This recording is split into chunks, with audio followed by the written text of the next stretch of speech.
कहानी की शुरुआत में हमें एंजेला नाम की एक रिपोर्टर दिखाई जाती है। दरअसल एंजेला फायर स्टेशन के वर्कर्स पर डॉक्यूमेंट्री बना रही है, इसलिए वो रात भर इनके साथ रहेगी ताकि वो जान सके कि ये क्या क्या करते हैं। एंजेला के साथ उसका कैमरामैन भी होता है जिसका नाम पैब्लो है। हम देखते हैं एंजेला दो वर्कर्स मनु और एलेक्स के साथ बात कर रही होती है। तभी इन्हें एक इमरजेंसी कॉल आती है, जिसके बाद ये तुरंत ही वहाँ जाने लगते हैं। साथ ही एंजेला और पैब्लो भी इनके साथ ही जाते हैं। कॉल एक बिल्डिंग से आई थी। हम देखते हैं यहाँ पहले से ही दो पुलिस ऑफिसर्स होते हैं। ये ऊपर चेक करने जाते हैं, तभी इन्हें एक बूढ़ी औरत खून में लथपथ रोते हुए दिखती है और इसकी रोने की आवाज काफी डरावनी होती है। सभी इस औरत को शांत करने की कोशिश करने लगते हैं। वहीं पैब्लो ये सब रिकॉर्ड कर रहा होता है, पर क्योंकि यहाँ काफी अंधेरा होता है इसीलिए वो कैमरा की लाइट को ऑन कर देता है। लाइट ऑन होते ही ये औरत पागल हो जाती है और सब पर अटैक कर देती है, पर पुलिस ऑफिसर उसे पकड़ लेता है, लेकिन ये औरत उसे गले को ही काट लेती है। ऑफिसर की हालत खराब हो जाती है और काफी सारा खून बहने लगता है,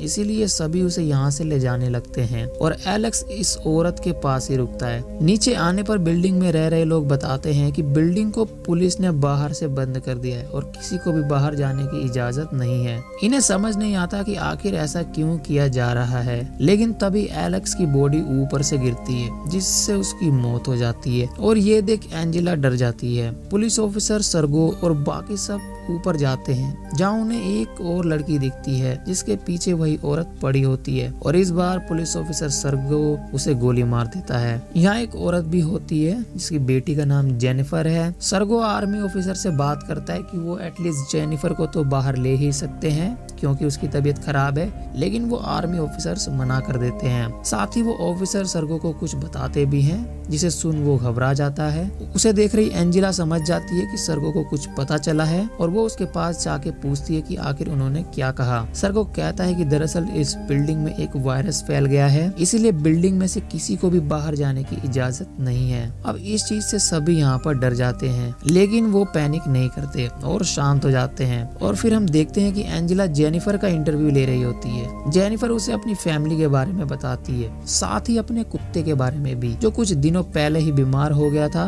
और इस वक्त वो अस्पताल में है। इसके बाद हम देखते हैं कि सर्गो सबको बताता है कि उसने आर्मी से फिर बात करी है और इस बार आर्मी वाले एक डॉक्टर को भेजने के लिए मान गए हैं। हम देखते हैं ऐसा होता भी है। एक डॉक्टर यहाँ अंदर आता है, पर वो पैब्लो को रिकॉर्डिंग करने के लिए मना कर देता है। डॉक्टर सबसे पहले पुलिस ऑफिसर्स को देखने जाता है, जहाँ एलेक्स की बॉडी भी होती है। ये सभी किसी रूम के अंदर होते हैं। अंदर क्या चल रहा है ये किसी को भी नहीं पता, इसलिए पैब्लो खिड़की में से सब कुछ रिकॉर्ड करने लगता है। वो कैमरे के जरिए देखता है कि डॉक्टर दोनों पेशेंट को पहले हथकड़ी लगा देते हैं, जो कि काफी अजीब होता है। डॉक्टर और सर्गो के अलावा इनके साथ एक और आदमी भी होता है यहाँ, जो उन पेशेंट्स को हथकड़ी लगा रहा होता है। वो एक को तो हथकड़ी लगा देता है, पर तभी दूसरा वाला अचानक ही होश में आकर इस आदमी पर अटैक कर देता है और इसे देख ऐसा लगता है कि जैसे ये ज़ोंबी बन गया है। डॉक्टर और सर्गो तुरंत ही उस रूम से बाहर आ जाते हैं, लेकिन उस आदमी को वहीं पर बंद कर देते हैं क्योंकि उन्हें लगता है कि वो इन्फेक्टेड हो गया है। सर्गो मदद करना चाहता है, पर डॉक्टर मना कर देता है, ये कहकर कि हम खतरा मोल नहीं ले सकते। यहाँ पैब्लो और एंजेला भी आ जाते हैं। सर्गो डॉक्टर से जबरदस्ती पूछता है कि आखिर यहाँ पर क्या चल रहा है और यहाँ हमें पता चलता है इस वायरस के बारे में। दरअसल डॉक्टर बताता है कि कुछ दिनों पहले एक एनिमल हॉस्पिटल से खबर आती है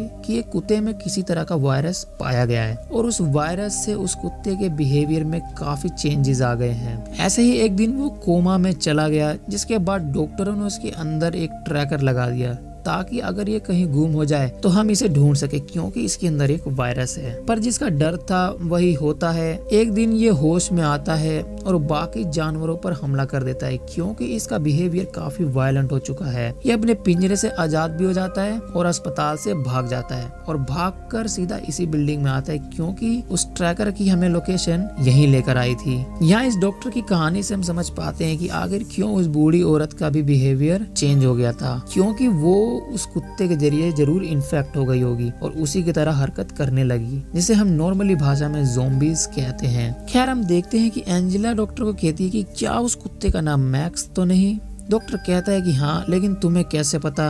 और यहाँ एंजेला बताती कि दरअसल जिस कुत्ते की आप बात कर रहे हो वो जेनिफर का है, जिसके कुत्ते का नाम मैक्स है। ये बात एंजेला सबको बता देती है। अब सभी जेनिफर की तरफ देख रहे होते हैं क्योंकि जेनिफर ही उस कुत्ते के सबसे करीब रहती थी, यानी कि वो भी जरूर इन्फेक्टेड होगी। पर हम देख पाते हैं कि उसकी मम्मी कहती है कि ऐसा नहीं है, वो इन्फेक्टेड नहीं है। लेकिन तभी जेनिफर अपनी मॉम को काट लेती है, यानी कि वो भी अब ज़ॉम्बी बन गई है और वो चिल्लाने लगती है, जिसके बाद ऊपर भाग जाती है। ये सभी सबसे पहले जेनिफर की मॉम को सीढ़ियों पर ही बांध देते हैं ताकि अगर वो बदल भी जाए तो इन पर हमला ना कर सके।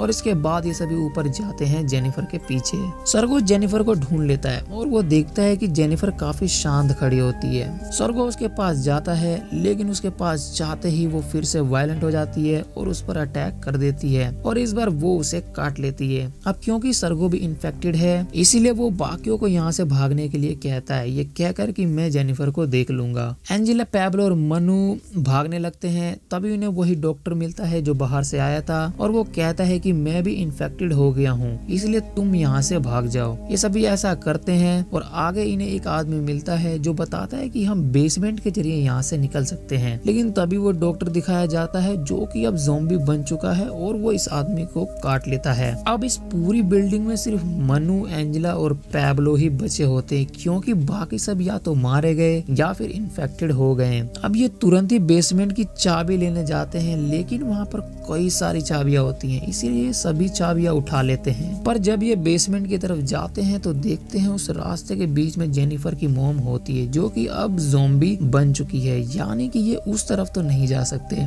इसलिए मनु सबको ऊपर चलने के लिए कहता है। पर जैसे ही वो ऊपर जाने लगते हैं तभी एक इन्फेक्टेड इन पर अटैक कर देता है। मनु इस इन्फेक्टेड को मार देता है। तभी और भी इन्फेक्टेड इनके पीछे आने लगते हैं, जिनकी संख्या काफी होती है। मनु, एंजेला और पैब्लो को ऊपर भागने के लिए कहता है और खुद यहीं रुकता है ताकि कुछ देर के लिए इन्हें रोक सके। मनु की बात मान ये दोनों ऊपर चले जाते हैं और जब ये नीचे देखते हैं तो इन्हें कई सारे इन्फेक्टेड दिखते हैं जिनमें मनु भी होता है, यानी कि मनु भी अब ज़ॉम्बी बन चुका है। ये दोनों ऊपर वाले पेंट हाउस में घुस जाते हैं और वो देखते हैं कि इस रूम में काफी सारे न्यूज़पेपर काटकर दीवारों पर चिपकाए हुए हैं। पेपर में ट्रिस्ताना नाम की लड़की के बारे में लिखा होता है। इसमें यह लिखा होता है कि एक लड़की पर डेमोनिक शक्तियां काफी हावी थी, जिसका इलाज कोई नहीं कर पा रहा था। इन दोनों को कुछ भी समझ नहीं आता कि किसने आखिर इन पेपर्स को यहाँ पर काट कर लगाया है और क्यों। तभी इन्हें एक टेप रिकॉर्डर यहाँ पर मिलता है जिसे ये प्ले कर देते हैं। ये रिकॉर्डिंग होती है इसी घर के ओनर की, जो बताता है कि वो कभी वेटिकन का एक एजेंट हुआ करता था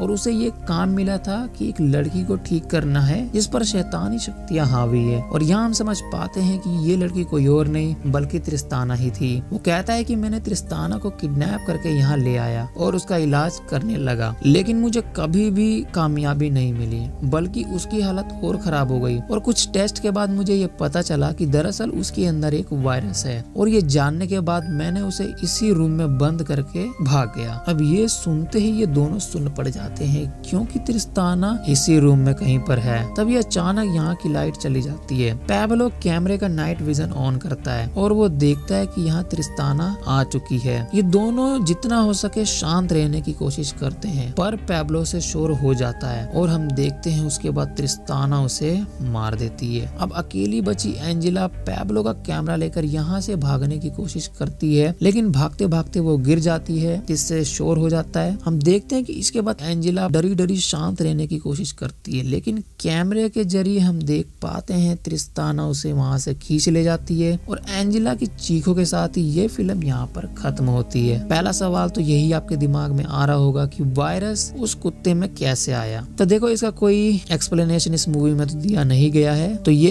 ऐसे हो सकता है कि ये कुत्ता न जाने कैसे उस रूम तक पहुंच गया होगा और फिर शायद त्रिस्ताना के कांटेक्ट में आ गया होगा। इसका सेकंड पार्ट भी है, और अगर आपको स्टोरी अच्छी लगी तो दूसरा पार्ट भी जल्दी लाऊंगा। और यहाँ तक आ गए हो तो वीडियो को लाइक और चैनल को सब्सक्राइब करना ना भूलना, और मैं मिलता हूँ नेक्स्ट वीडियो में।